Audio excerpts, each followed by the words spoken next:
Bismillah ve salatu ve selamu ala Resulillah ve ala alihi ve sahbihi ve men vala. Muhammed ibn İsmail el-Bukhari rahmetullahi aleyhi Sahih Bukhari namlı kitapta taharetki münasebetlik mazmunlar hakkında to'xtalib bugün mundaq deydi. Bir odam go'sht, qo'y go'shti masalan yoki talqonlarni yeb taharet olmaganligi haqida. Masalan, Abu Bakr, Umar, Osman qatorliq kishilar bunday narsalarni yeb taharet olmaydi deydi. Undaqda bu babning shu taharet münasebetlik hadislerden değişik oldu. Talqan dediğimiz mesela şu buğdayda yasaydigan talqanlar değil mi? Mesela bu tamak şekilde aynı vaqtida seferni jek qilgandan bu Arap diyarlarda şunu yeb xalta qaçılab mağmusta bu qolgan narsa buzilib qoladi hamda.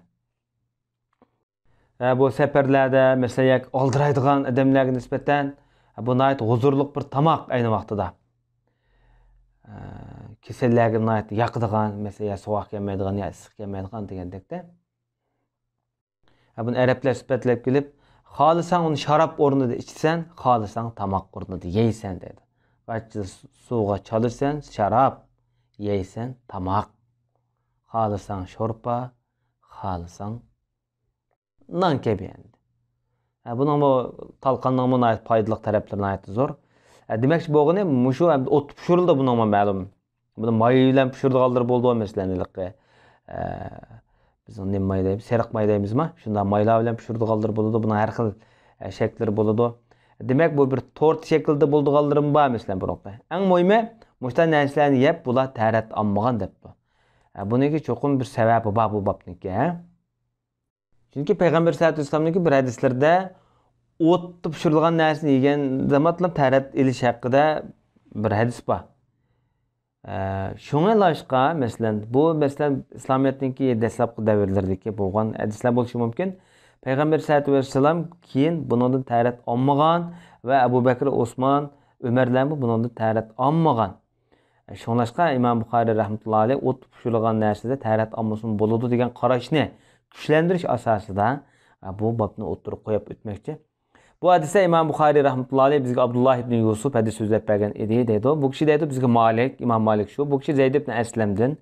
Bu kişi Ata ibn Yasar'dın. Bu kişi Abdullah ibn Abbas'dın hadis sözlep berwatıdı. Bu ravilarniki hemmisinin tercümali 5 eylen başta ötüp bolgan. Yani keyinki bir temilada eskertip tekrar dişemiz. Muhime bugün bu 5 eylenin tercümalini demeyimiz. Abdullah ibn Abbas'ın rivayetinde Peygamber sallallahu aleyhi ve sellem bir qo'yning tog'aq go'shtini yeb namoz o'qigan, tahorat olmagan deyilgan. Payg'ambar sollallohu alayhi vasallam o'ziniki tog'isiniki qizi Zuboa deydigan bir ayolninki uyda tamoq yeb kelmish, tamoqni shu yerda yegan ekan payg'ambar sollallohu alayhi vasallam. Shu jarayonda bo'lgan masalada bular ko'rsatsa Rasululloh tahorat olmaylam namozni o'qigan. Amaliyotda burun o't tutgan narsalardan tahoratlash haqida mazmun bor. Shunlashqa Muşu ahir hüküm qaysa o't pişirilgan yemeklikni yeb taharat olmay namoz o'qisak bo'ladi degan qarash buningda. Bunun hükümni amaldan qoldirib keyin ko'rib hüküm bu yerda kuchga ega deyishga bo'ladi. Chunki yana bir hadisda payg'ambar sollallohu alayhi vasallamniki oxirgi ishlaridan Rasululloh mush o't pişirilgan narsalarda taharat olmagan degan hadisni kuchlantirilgan. Xo'sh, Hem de 8. numaralık bu hadiste İmam Buxoriy rahmetullahi aleyh shunaq deydi. Bizga Yahya ibn Bukayr degan kishi hadis so'zlab bergan edi deb shunaq deydi. Bu kishi Yahya ibn Abdullah ibn Bukayr el-Misri, Misrlik tanliq muhaddis İmam Buxoriyning ustozlaridan. Bu kishi deydi bizga Lays hadis so'zlab bergan edi dedi. Lays ibn Sa'd degan kishi shu. Bu kishi deydi bizga Uqayldan hadis rivoyat qilyapti. Uqayl ibn Khalid el-Ayl el-Misri degan. Bularning rivoyati, bularning tarjimali Kitabul Vahiy degan birinchi kitobda o'tib bo'lgan. Bu kishi de İbn Şehab'din, Muhammed ibn Muslim ibn Şehab az-Zuhri degan kishi. Bu kishi deydi menga Ja'far ibn Amr ibn Umayya degan kishi hadis so'zlab bergan edi deydi. Bu necha kun oldin o'tgan raviya bu. Demak, bu hadisga ravilarning hammasining tarjimali boshda o'tgan. Bu 6 raviniki 3 Misrlik, 3 Madinalik.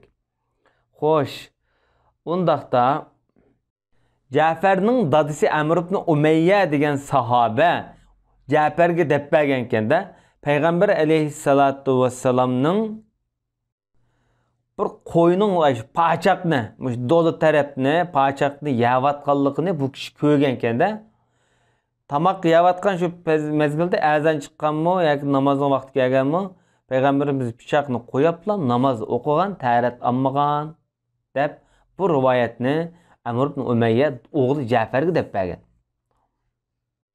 Undaqda bu hadislar o't pishirgan narsa taratlish kerak degan mazmundagi hadislarni amaldan qoldirgan demak. Bu shu amaldan qoldirilgan, buning kuchi qolib qolgan demakchi. Bu imom Zuhriyningki ko'z qarashi. Ammo lekin to'gi go'shi masalasiga kelgan vaqtida buningdagi ixtilof hozir qadar mavjud. Bu ayrim masala. Ammo bu umumiy masala hadisga bayon qilinayotgan narsalar. Ammo to'gi go'sh masalasi bu xosliqi va ya'ni muqayyatlik masalalar deyishga bo'ladi.